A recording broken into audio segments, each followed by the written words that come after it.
Ay, tanong sa akin, Boss Ray, tama po ba yan? Pag di nakabayad ng due date, ang interest dagdag 50 pesos a day. Yan.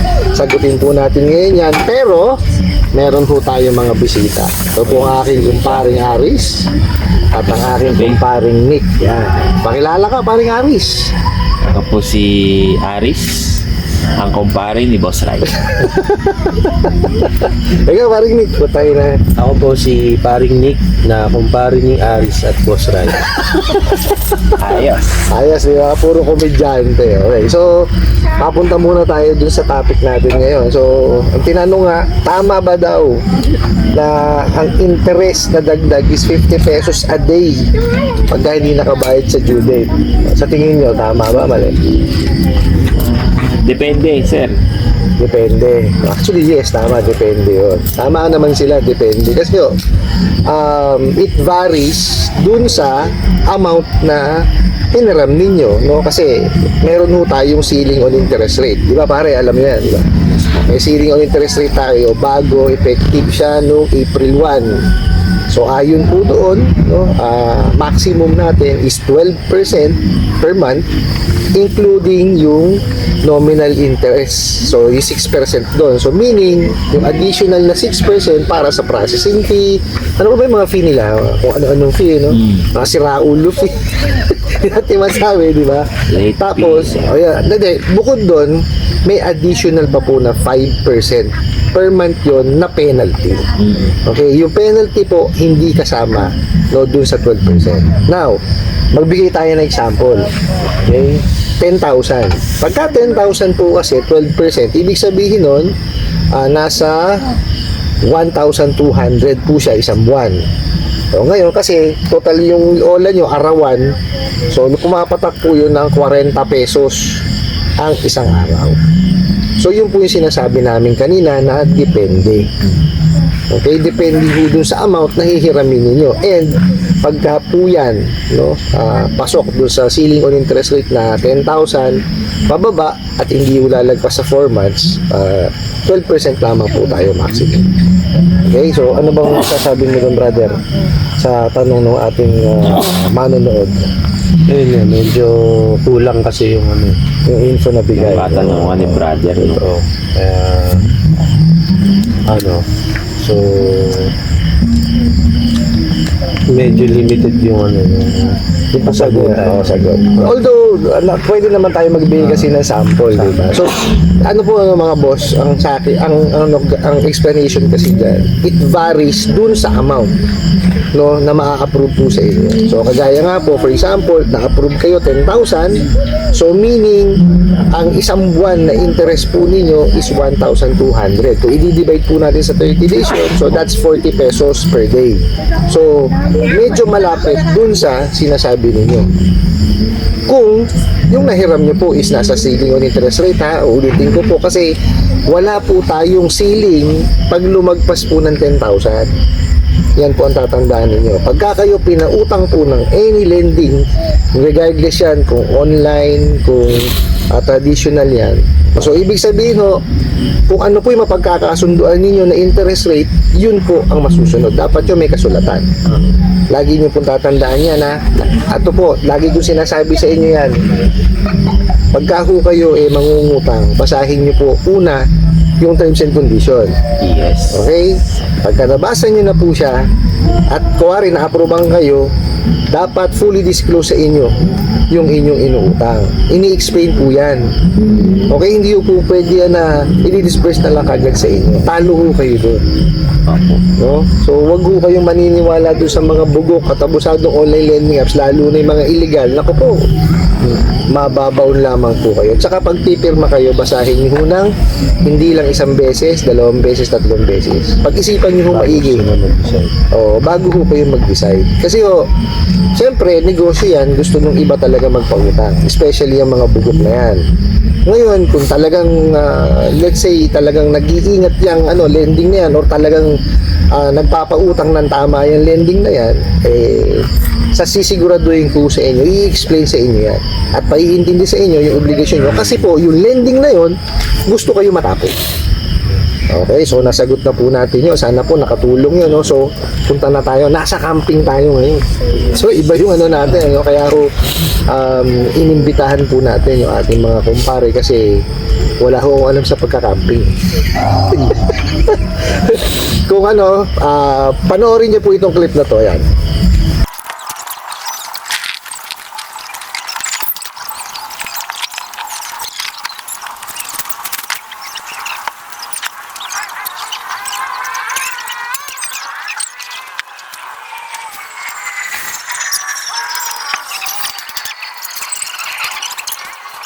Nakita nyo? Wala akong kaalaman sa pagtatayo ng tent. Tinulungan ako niya mga yan. So sila ho yung nag-ano sa akin, nag-inganyo. O kamusta naman ang pagka-camping, brothers and sisters? Based sa experience ko, enjoy naman. Enjoy. Masaya. Relaxing. Pag-ilan mo na to? Pangatlo. Pangatlong camping mo na. Ikaw pare? Ano? Pangalawa pa lang. Pangalawa. Oh, galing ah. Pangatlo, pangalawa, ako una. Oh, di ba? Nakita niyo? Magkukumpare nga. Kami ho yung tatlong itlog eh. Medyo ano nga lang, sa umpisa mag-invest ka. Oo, yun lang talaga. Oh. Mag-invest ka ng mga gamit sa camping para mas ma-enjoy mo yung Correct. Kagaya po nito, no? Ito po ay eco loan. Kasi utang eh. Hindi pa siya bayad. Ito po ano, Eco Flow, no? Uber 2 Weber 2, no? Max. Okay. Baka naman po, Eco Flow. Para may magamit kaming tatlo. Ito, napaka gandang investment Oo, no? kasi maraming ano. Yung sa'yo, pare, ano? Ano yun? EcoFlow na River 2 pero yung Pro. Okay. So Medyo mas maganda. mataas ang capacity niya Hmm. pagdating sa baterya, sa itatagal ng baterya, and yung capacity nung output, yung pwede niyang ilabas na kuryente. Yun lang naman, maliit lang naman ang diferensya. Eh, ako rin ho napakuha kasi nga kailangan daw. Kaya ito po eco loan ang akin kasi utang ho ito. Hindi ko pa bayad kaya siya eco loan. Pagka ito nabayaran ko na eco paid. Pero eco flow ha. Sana ano baka naman. Baka naman maano sama mo na kami doon sa ano. Oo. Ikaw pare meron ka na bang ano? Yung kumpare ko po wala pa. Baka Wala gusto pa. nyo i-sponsoran. Nag-iisip pa ako kung may eco loan tayo eh. Itong aking kaibigan ng ano,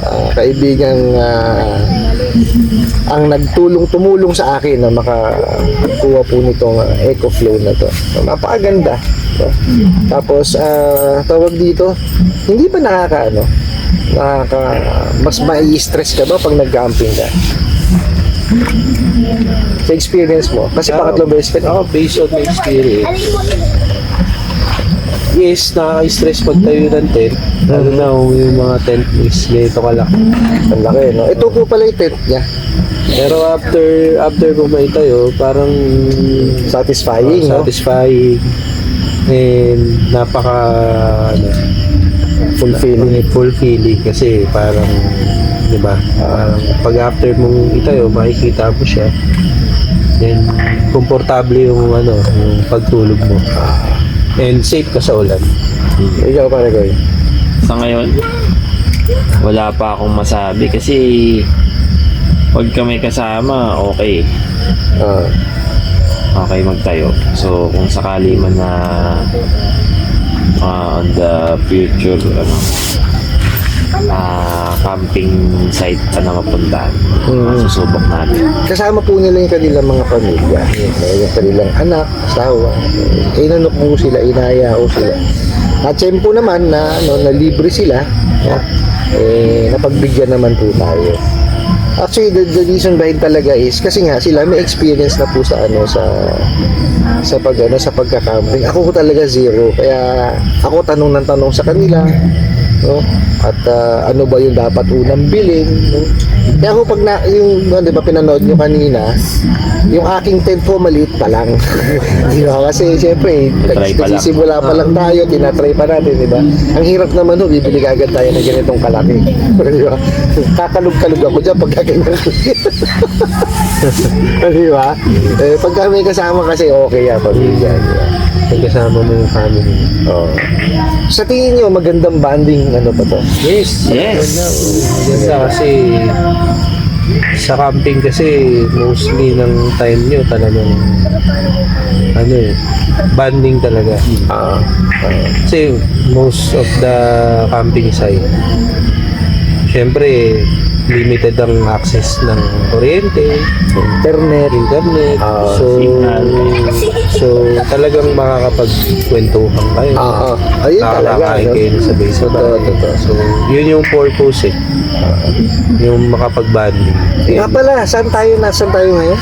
Dito tayo sa Balite Falls. Balite Falls. Yan po, nasa Balite Falls po tayo dito sa Amadeo, Cavite. Yan. So, sponsored by sponsored by Paring Aris.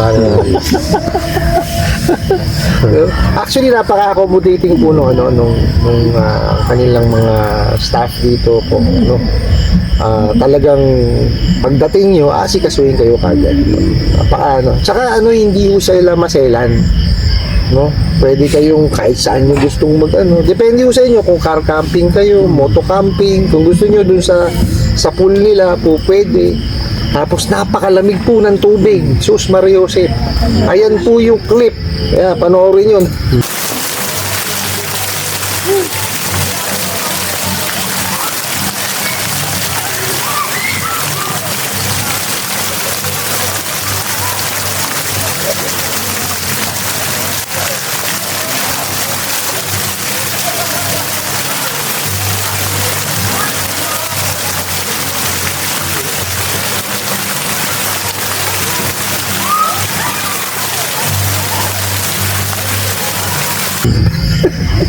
Naliligo ako sa di ba?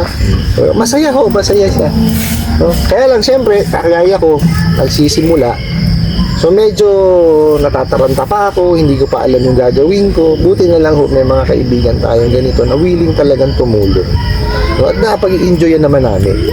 Although siyempre, nakasikaso nila yung pamilya nila. So ako ngayon, tamang sarili ko. Ikaw, meron ka bang gustong batiin, pare ko? Meron ka bang gustong sabihin sa ating mga manonood, mga bossing? Sa mga manonood natin, follow nyo lang si Boss Rai. Kasi may matututunan kayo. Marami. Especially sa utang. Ay, salamat. Pagdating sa mga financial advice, pwede kayong lumapit kay Boss Ryan. Baka naman mangutang sa akin, wala akong papautang sa inyo. Pwede kayo lumapit. Utang lang din po ako. Advice lang. Abiso, pwede tayo dyan. Advice lang. Even financial advices, pwede ko kayong bigyan. Kasi kahit pa paano naman, meron tayong dyan. Pero hindi ako professional na financial advisor. Medyo may alam lang tayo ng konti. Ikaw pare, meron ka bang gustong batiin at meron ka bang gustong... Binabati ko yung mga family ko sa Malabon. Yun. Taga Malabon. Hello. Uwi na ako. Pare, kailangan mo ng red carpet. So shout out. Shut up sa mga Shut up po sa mga bashers natin dyan. Enjoy. Pero enjoy talaga. Actually, na-enjoy ko po yung yung... So kamusta yung first timer? First time mong Ako, sa totoo lang, brother. Kasi sa tagal ko nang gustong mag-camping, para talaga akong, sorry to say, tanga. Hindi ko alam talaga gagawin ko. Kitang-kita nyo naman doon sa video kanina. Pero, na-enjoy ko po siya. No? Lalo nung naitayo na yung tent. No? Saka chinir ka namin sir. Oo nga. Kaya, Nakakatuwa po, no? At sa totoo lang, sasagutin ko yun mo, nag-enjoy ako. Nag-enjoy ako. Ito naman, sir. Although, siyempre, hindi pa sana yung katawan ko sa ganon. But eventually, masasanay din niya. Kasi pangako ko yan sa ating mga manonood na kahit siguro once a month gagawin ko siya. Para lang maiba. Okay? Kaya lang yung pong pangako ko na na pagluluto, hindi ko na siya masyadong kasi alam niyo yun, naninibago ko, hindi ko siya alam kung saan may papasok. So, simulan muna natin sa pagtatayo, pinakita ko sa inyo. Okay, sa paliligo. Tapos ito po, no, tinulungan po tayo ng ating mga kumpare sa pagsagot po dun sa inyong katanungan. Meron pa ba tayo dadagdag? Sana maimbitahan ulit kami ni Boss Ray. Yes! So, Sana maimbitahan pa ulit. Di sa susunod po, maghahanap tayong muli, no, para next vlog na Oo. magluluto na siya. Oo. yun, magluluto na. Yung inaantay namin. Nandito lang kami, moral support. Para tent na lang yung dadalhin namin. Oo. Oo. Kasi actually, paalam mo nila mo. At kung makikita nyo lang, ang laki ng kusina dito. Ako talaga naman. Kasarap na niluto. Adobong manok pare, no? Adobong Tapos may sinigang pa. Mayroong itlog na maalat. May, yun kanina? Lumpia.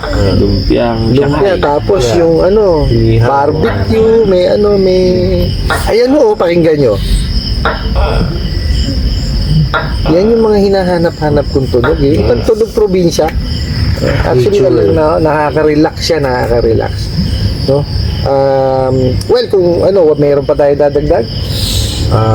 Ako sir, wala na. Wala Share na. ko na yun. Wala na, sir. Wala na. Well, ito, kung malagi kong sasabihin sa inyo, no? Bago kayo manghiram, basahin, i-check po muna, no? Kung registered yan sa SEC, no? Bago manghiram. Wag ho yung huwag mangungutang muna bago mag-check baliktad. Check muna natin bago tayo mangutang. Po? I hope nasagot ko po itong katanungan na to at sana po'y makatulong. Maraming salamat po sa inyong walang sawang pagsuporta at panonood sa akin ng video. Maraming salamat po sa inyong pag-like, pag-share, pag-comment at pagtatanong. And kunin ko na rin po itong opportunity na imbitahan po sana kayo na pakisuportahan po sana aking mga social media accounts sa YouTube, Facebook, and TikTok. Hanggang sa muli po. Yun lang.